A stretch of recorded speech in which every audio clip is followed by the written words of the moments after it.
जाई हरिया कि नौमी में है नौनी क्या बात है? अरे पाठ कहीं मैया जो मेरे से दीपक सजनी हरिया तब भारी भारी मोरा सतुरे अब तारी भारी मोरा सतुरे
के बाटे बजब खेले हो बबुआ के सारी जाना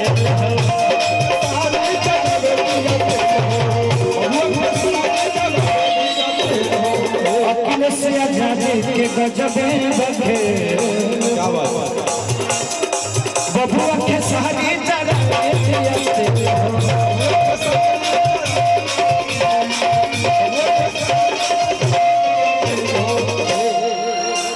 कि जिला समस्ती अरे लूटा मस्ती कि रात हो के चाहे भोर हरिया रे कि जिला समस्ती लूटा मस्ती रात हो के चाहे भोर हरिया रे अब बारी सतुरे बहिया अब बारी मोरा सतुरे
मास्टरी वाला फाइनल हो गई मास्टरी वाला फाइनल हो गई भगवान कर से मत हो आपके जैसा कलाकार को यही रहना चाहिए आप आर्टिस्ट जब पढ़ाने लगेंगे तो फिर पढ़ाएगा एक आवश्यक सोचना जी खुशी माताएं बहने का बच्चा हो गया है और बच्चे में मंच पे लाता हो जिन माताओं बहनों का जिन भाइयों का वो बच्चा है सम्मान के साथ आके ले जाए और मेला में घूमने आए हैं तो अपने बच्चे और पति की रक्षा स्वयं करें खोने पर मेला की जिम्मेवारी नहीं होगी।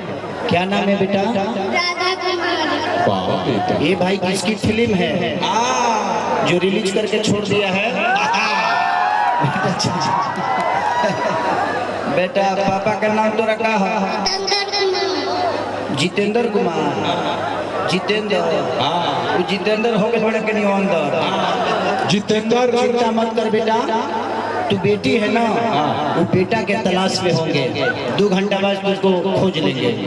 जितेंद्र जी अपने संघर्ष को आगे ले जाएं, जो पूरे भारतवर्ष में चल रहा है, अपने संघर्ष को ले जाएं। प्लीज इस फिल्म को रिलीज तो कर दिया आप, प्लीज जहाँ कहीं भी हो जितेंद्र भैया, तार मेहरारू आई लोग तो बाद में बेटा उठे पैदा करी हा, आके जन पैदा करे बड़ा बड़ा फेरा में रहा। हाँ पहले बेटी बचाओ और बेटी पढ़ाओ। बताई ये गो बिया भुला जाए तो जो नहीं तो कौन गारंटी बजे रही वो भुला जाए। इसलिए आप अपने बच्चे का स्वयं रक्षा करें, जितने भी हैं लोग आप लोग अपने बच्चों के साथी रखें। ऐसा ये भीड़ या 10-20 हज़ार के रही आदमी खोज लेते, पता नहीं कोई लाख के भीड़ में। कुंभ के मेला लागल बा समस्तीपुर में। समस्तीपुर आज धन्य हूँ मैं जे आज आप सबके बीच में कुछ कहने का मौका मिला, कुछ गाने का मौका मिला। आज मुझे लगता है कि आज 7 से 8 लाख की भीड़, बहुत कम ऐसे कलाकारों को नसीब होता है इतना प्यार और आशीर्वाद।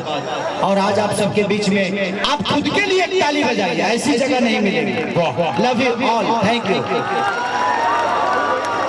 आइए वो और देवी गीत ऐसे जो भजन के अभी माई दुर्गा के माहौल चलता था, नौमी हाँ अच्छा एगो बहुत प्यारा भजन हमारा रिलीज भजवा। नौमी में कोनो कमी ना रहे के चाहिए भजन से, है ना। और जो भी हमारे बच्चे आए हैं आप लोग बैठ जाए कि जो मेरा हाथ मैया अरे बन के कोयलिया, तनिए को बढ़ा दे बका।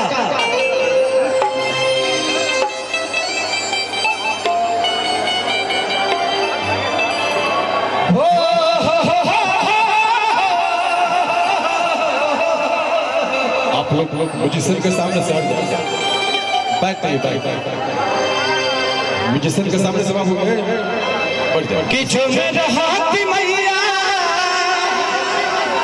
अरे बन के कोयलिया, तो दरे तो कहूँ उठाते मैया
के दिन आसन लगई थी, निमिया को डाली मैया झुझुरा झुझई थी।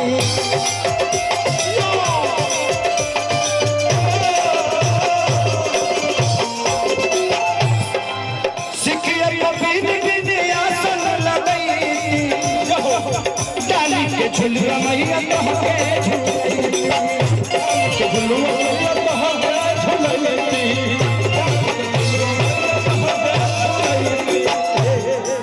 कि जो मेरा हाथ मैया थोड़ा पाँव के पजनिया। क्या बात है, क्या बात है। देखिए भक्त के कल्पना कैसे उस सजीव बने के नहीं चाहता, निर्जीव बने के चाहता, बस तोहरा पाँव के पाए। कि जो मेरा हाथ मैया तोहरा पाँव के पयलिया,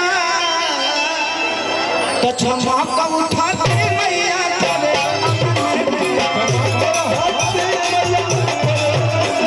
क्षमा का उठाते मैया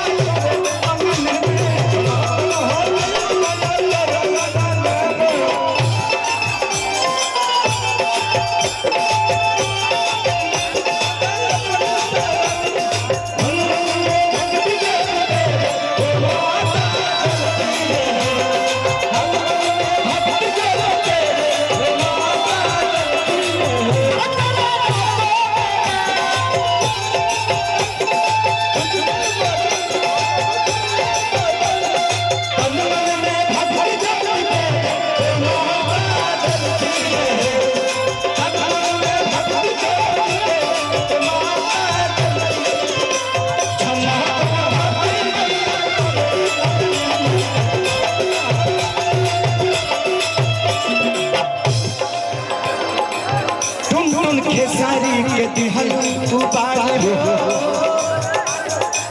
ए माई बेटा खानी कही तू प्यारे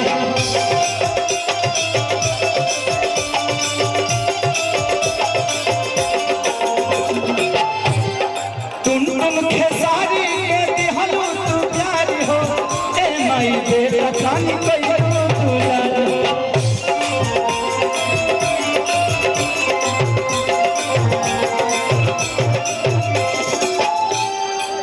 कि जो मैं रहत मैया तुहरे माथे के बिंदिया कि जो मैं रहत मैया तुहरे माथे के बिंदिया तो चमक उठाते मैया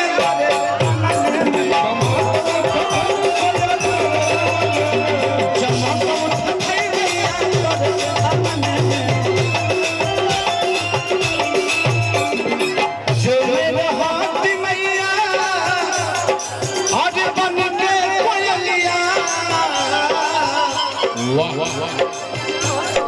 जो मेरा हाथ मैया बन के कोयलिया तो कहूँ कब उठाते मैया तेरे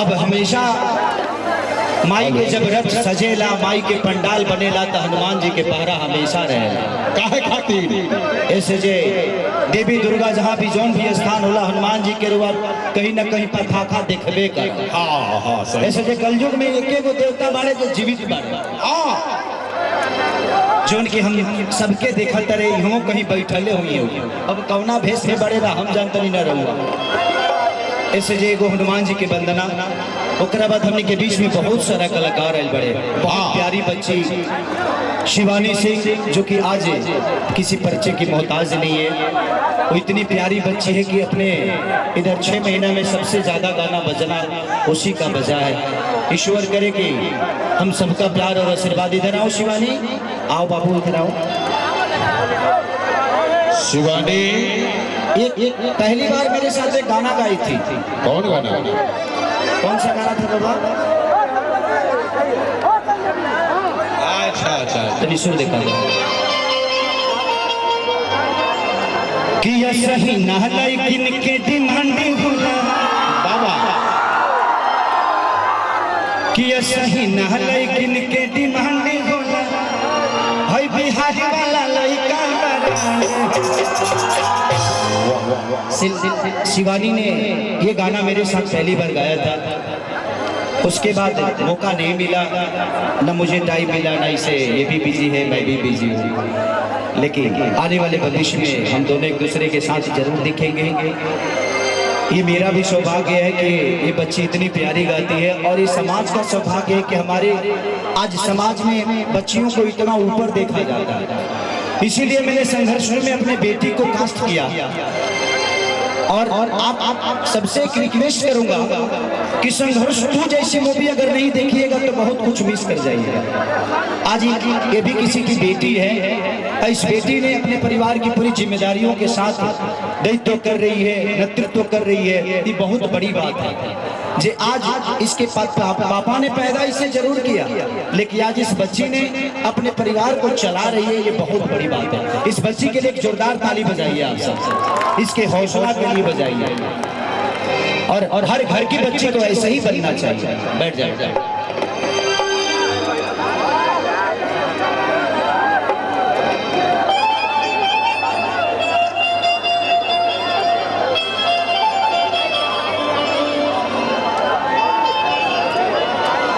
कि धोते हल लब सा अरे डब से नहाई के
भइल जान की पाके हनुमान खुश भइल जानकी पाके हनुमान खुश भइल जानकी पाके पाके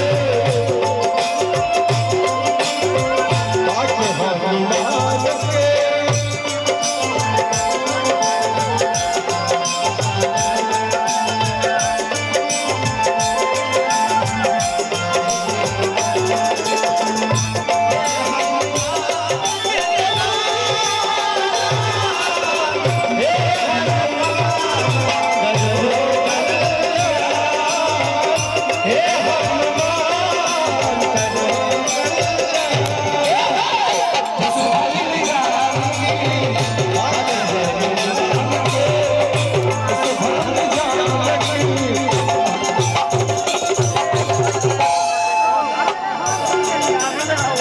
कैसे कैसे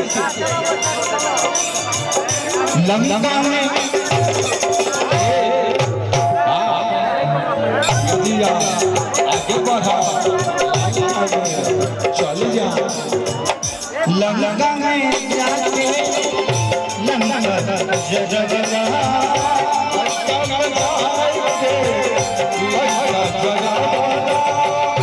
सीता माता